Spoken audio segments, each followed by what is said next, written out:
Hi, and welcome to another one of my Classic Licks electric blues guitar lessons. And in the next few lessons we're going to take a look at the playing of the fellow named Willie Johnson. Willie Johnson was a guitar player who played on Howlin' Wolf's recordings during the 1950s for Sun Records. And I think he played on a few of the chest cuts, some of the chest cuts, I don't know for sure. But Willie Johnson is one of the most important and most influential of all the early electric blues guitar players. And he's influenced all kinds of people over the years. His style is very interesting. And it's kind of a mixture of almost hard rock, early hard rock, and jazz, and some of the blues licks that we've already learned in these different lessons. I think you'll really enjoy this. If you want to appreciate Willie Johnson and the stuff that I teach you here, make sure you listen to Howlin' Wolf's Sun recordings, and I'll mention plenty of the songs as we go through here. Lesson 1, we're going to start out and just talk about chords. A lot of Willie Johnson's style was based on the use of really heavy chords, almost like heavy metal in the 1950s. And one of the most distinctive things, maybe the most distinctive thing about his sound, was his distortion. And he used tube amplifiers. I'm going to use a little solid state thing here with the distortion feature on it. And no way I could emulate his sound, but I'll give you an idea. And when I play the chords, you'll hear this just really heavy distortion, and that's what makes his sound very powerful. Anyway, Willie Johnson, a lot of the songs that he played with Wolf on in the 50s were in the key of G. So we're going to play a lot in the key of G. And we're going to start out, I'm just going to show you the chords, and then I'll show you some progressions in the Willie Johnson style, and then I'll show you some tricks, some different little things you can do with these chords to make them sound interesting and to show you the things that Willie Johnson did. Now again, I'm no expert on this, but listening to the recordings, I'm just going to show you what I think is going on and the way that I use some of these ideas in my own playing. Let's start out with the key of G. I'm going to make just a first position G major chord. This is my F shape, which I'll take from the F with my first finger on the first fret of the first and second strings, bring it up to, and we have a G. And you'll notice that distorted sound.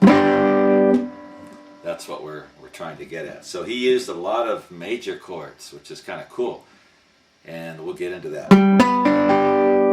You'll hear him do stuff like, or all kinds of stuff. G major. He also uses a G6th chord. Just take your major chord and take your pinky and drop it in on the second string at the 5th fret. That is another staple Willie Johnson chord in his vocabulary. Most of his sound revolves around the use of 9th chords, and in particular second position 9th chords. If you've never used one of these before or are not familiar with them, I'm going to just take you from the beginning. I'm going to go all the way up here to the 10th fret. This is a G 9th, second position. I've got my first finger on the 9th fret of the 4th string. I've got my second finger on the G at the 10th fret of the 5th string.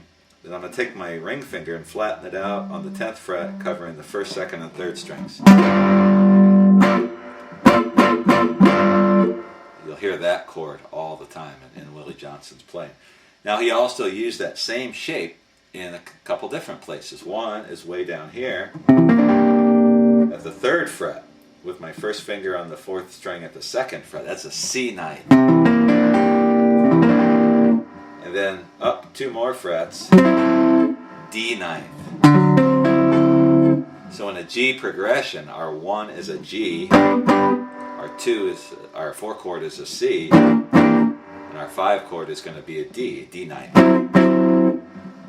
So G, G6, G 9th, C 9th, D 9th.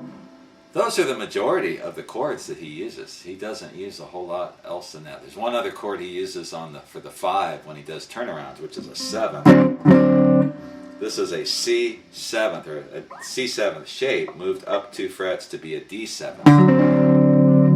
And sometimes he'll do a progression where he'll wind up like on the turnaround. That'll be the 5 chord that he plays. If you don't know this shape, to make a D7th, my first finger is on the 3rd fret of the 2nd string.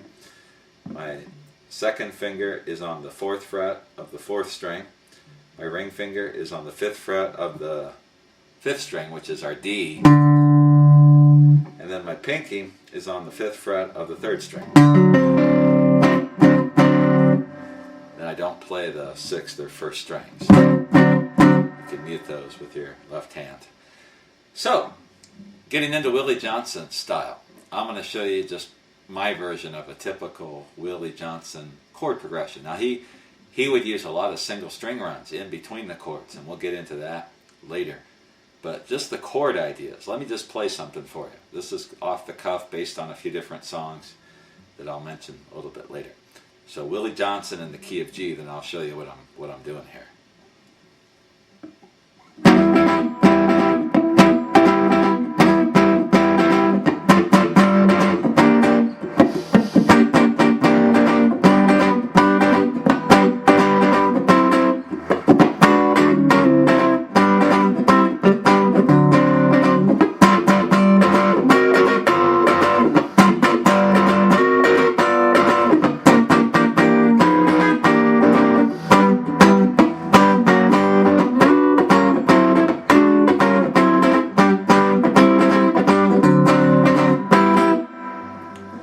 There's a simple Willie Johnson type progression, and the rhythmic parts when I'm playing the G major, you'll hear if you listen to the Howlin' Wolf songs with Willie Johnson, he'll do lots of different rhythms, but I tried to throw in a few different ones that I could think of. A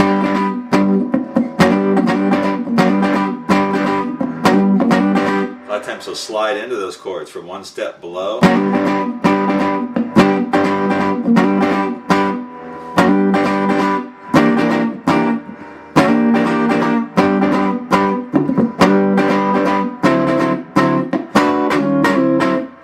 Do things like that, those little slides. So I'm going to show you this stuff. So starting out on the major chord, the G, sometimes he'll use the G, and then sometimes he'll throw in the 6.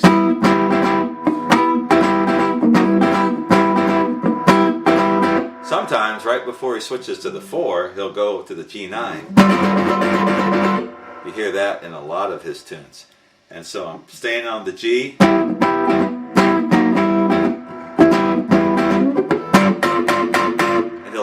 change the rhythm. He'll do something like, or he'll go, especially on the slow songs. We'll get into that, where he comes from above, then into the C.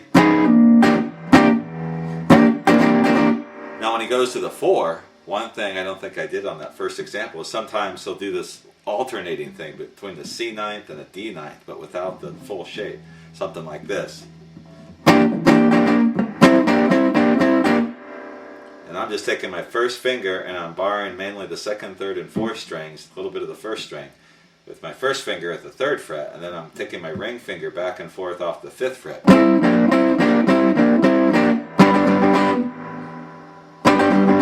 So, something like that. Then when he goes to the 5, sometimes he'll get the D9, and he'll slide up. Something like that, going from an E9 back to the D9 before he goes to the 1. Now when he does that, he'll change the rhythm. Sometimes he's doing things like, or you just have to listen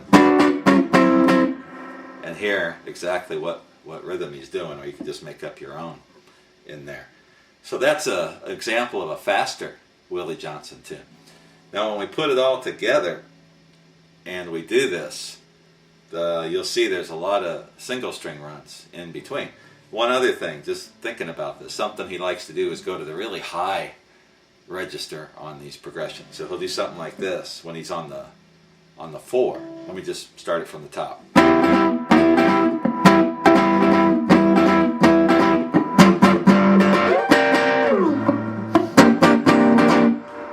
did is I went to a C9 all the way up here at the 15th fret. And back to the 1. 5.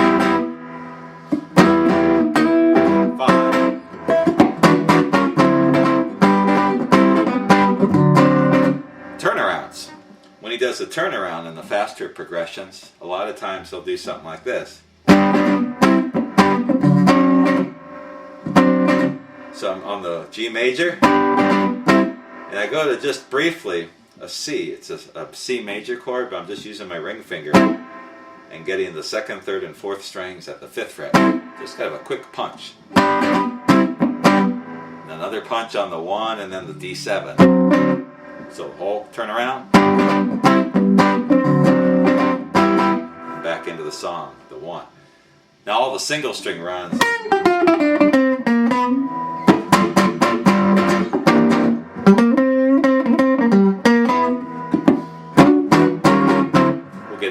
In a little bit, but that's the really cool thing I think about his style is the way he mixes the chords with the single string runs. More modern guitar player who used this style quite a bit was a guy named Hollywood Fats. Maybe you've heard of him, maybe you haven't, but if you get on YouTube and look up some Hollywood Fats stuff, his style was heavily influenced by Willie Johnson. A lot of Tiny Grimes and other stuff in there too, but you can really hear Willie Johnson and Hollywood Fats is playing. So that is a fast, more up-tempo tune. And those are some chord ideas that you hear in a lot of the Willie Johnson songs. Now when I come back for the second part of this first lesson on the chords, we're going to go to the slow tunes. And I'll show you some ideas that he would use on his slower songs.